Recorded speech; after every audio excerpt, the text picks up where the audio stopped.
You ask Tiger to solve. This deals with linear equations with one unknown. The final result is x equals 10.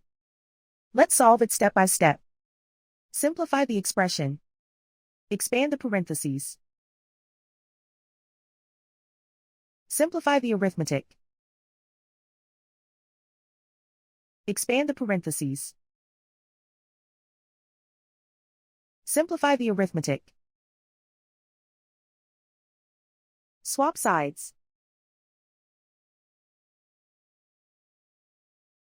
Group all constants on the right side of the equation.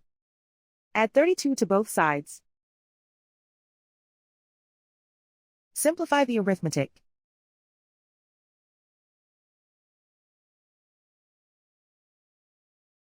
Isolate the x.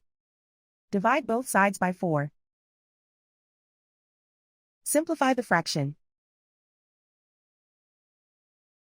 Find the greatest common factor of the numerator and denominator. Factor out and cancel the greatest common factor.